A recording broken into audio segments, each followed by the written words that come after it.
is protein overrated? And about 20% of you guys said yes, and 80% of you guys said no. The answer is, it depends. I'm not gonna lie to you guys, it depends. All right, so in terms of muscle building, protein is very overrated for the beginners and the intermediates. I would believe the intermediates as well, because I'm an intermediate and I can get away with taking less protein than you may actually think. I'm probably beginner / intermediate, like I'm in that little plateauish phase. And then for the advanced people, the people that where I'm not even at yet, like for the advanced people, it's not overrated for those people. Or for the people that are looking to build muscle while losing fat, the body recomposition people, the people that want to keep the same amount of muscle or even increase the amount of muscle while they're losing fat, or it's not overrated. So the reason why I say it's overrated is because typically the amount of protein you need per pound of lean body weight. So let's just say, let's use an easy number of 200 pounds. Let's say you weigh 200 pounds. Now, people usually say 1 gram protein per pound of body weight. So 200 pound person needs to take 200 pound person needs to take 200 grams of protein. But that's just too much. You have, let's say they're actually 20% body fat. That means they have 40 pounds of fat on their body. That's only 160 grams of actual lean body mass. They're only 160 pounds of pure muscle. So you have a guy that is, what's an easier number? You have a guy that is 10% body fat and still weighs 200 pounds, then they are 180 pounds of pure muscle, right? So they need to take about a gram.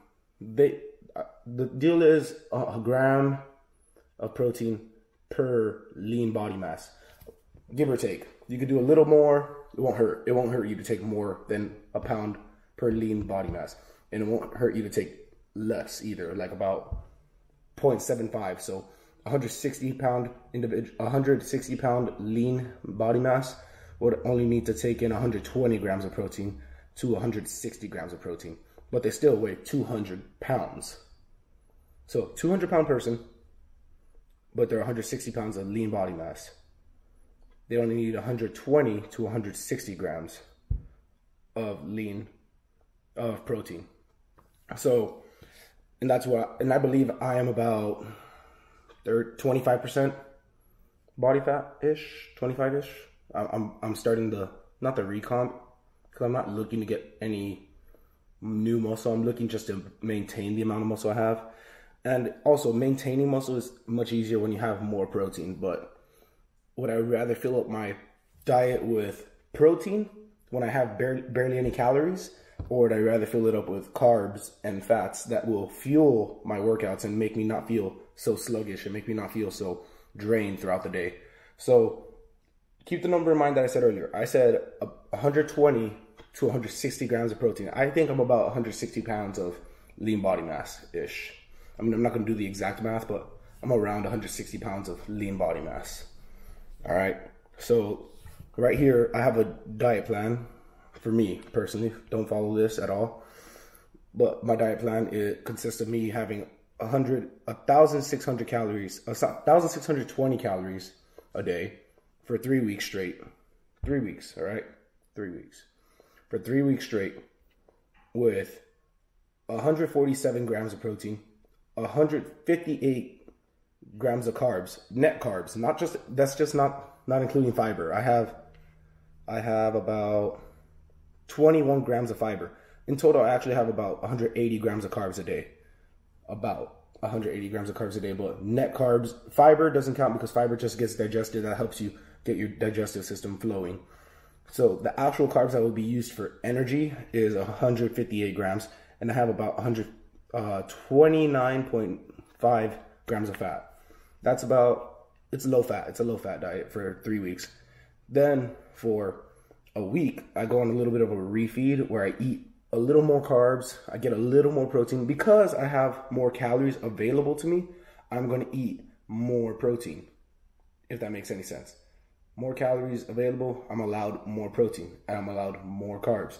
So I have 2,100 calories, 2,150 calories, and I am at 174.5 grams of protein. So I'm above my 160 threshold.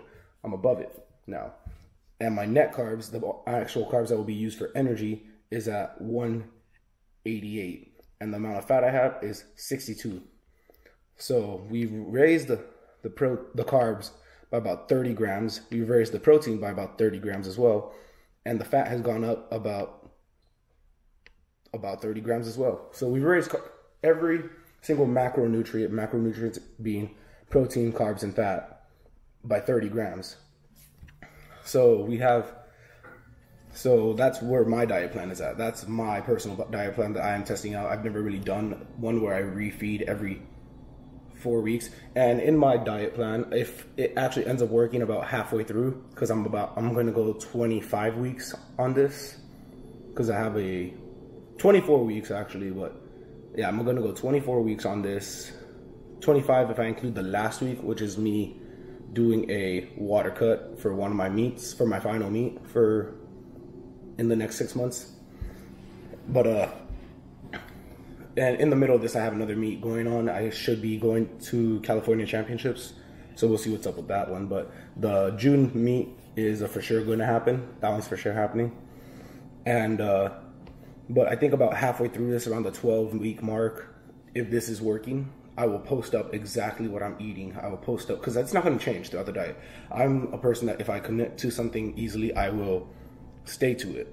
So, and I chose some pretty good foods that I can consider eating every day. Like during my refeed time, I have a chicken and bacon sandwich, and I still have a lot of potatoes, have oatmeal, bananas, peanut butter. I have things that I personally like and that I will keep eating. But let's see. But in my deficit, where I'm at 1,600 calories, I have eggs, only egg whites. I have powdered peanut butter. I have oatmeal still, so that's not bad.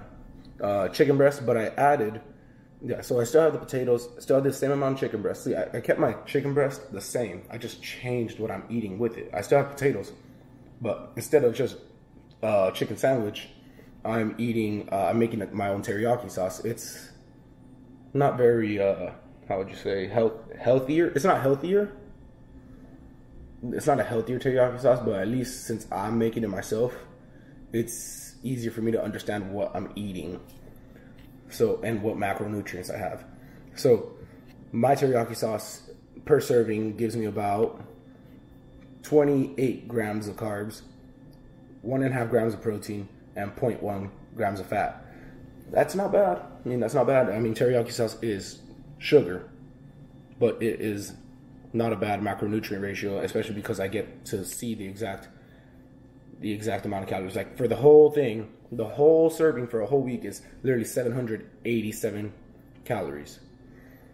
And I'll probably post up a video on how to make teriyaki sauce, honestly. I mean, it's nothing special. It's just teriyaki sauce, but it's the best damn teriyaki sauce that you can make at home. Honestly though. And then, but yeah, so to readdress the initial question, is protein overrated? Yes and no. For the average person that is probably watching my videos, mainly the people that follow me on Instagram, yes, protein is overrated. You don't need as much protein as you think you need. People tell me like, oh, how much protein do you take? How much do you use protein powders? I used to use protein powders before I had this knowledge. Don't waste your money on protein powders unless you truly like maybe I could benefit from taking protein powders because I'm on such a calorie deficit. I can get a little more protein in, but do I need it? Not really. I mean, let's see. If I were to take protein powder, I would probably take it with my oatmeal, and it would put me at 1,700 calories-ish. I'm trying to also eliminate dairy from my whole life, so I would have to find a vegan or vegetarian protein, which I'm not with it at all. But it would put me about 1,700 calories. It would raise my protein typically protein powders are about 20 to 25 grams of protein.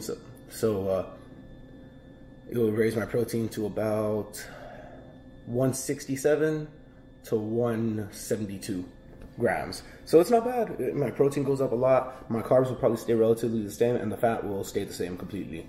But do I need it? Not at all. Not at all. It's very overrated. I do not need to purchase that. That is another expense that I need, especially for you students who are having your parents buy you these things. That is just not something you need, unfortunately. Like, at the moment.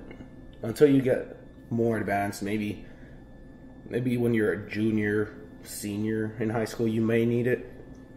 But that's like if you're in sports, like people outside of high school or outside of sports can get away with not eating it.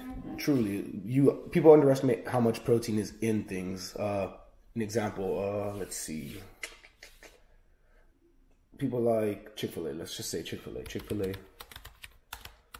Chick-fil-A chicken sandwich calories. So right here we have Chick-fil-A sandwich. We're looking it up. Chick-fil-A chicken sandwich clocks in about 440 calories. That's not bad. That's about a fourth of what I'm allowed to eat on my very restricted diet. And it has 18 grams of fat.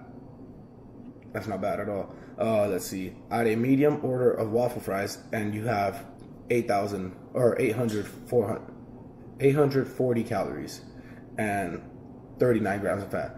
See, the fat goes up because, not because the fries are bad for you, but because they're deep fried in Oreos. Ooh, shoot. But yeah, dude. So, I mean, like, but the amount of protein in a Chick-fil-A sandwich is nutrition label. 28 grams of protein. 28 grams. If you were to eat, let's say, 6 sandwiches a day, I know for a fact that I know people that can eat about 4 of these sandwiches in one sitting. They're already at 112 grams of protein for the whole day. Do they need any more? I mean, they're literally at 1,600 calories with 112 grams of protein already for the whole day. Do you need much more protein? Nothing much more. You could probably eat, in this case, if I was dieting on this, I would take maybe 2 scoops of protein. Then I would be at 1,800 calories, 1,900 calories for the whole day. That's not bad right there at all. That would keep me under 2,000 calories or at about 2,000 calories. And I would be able to diet much easier because it's Chick-fil-A. I mean, who doesn't like that? But does my bank account have the money for that? Not at all. Does anyone's bank account have the money for that? Yeah, the millionaires, but they don't even care what they look like that too much. So, I mean, realistically, that's all I have to say about if protein is overrated or not.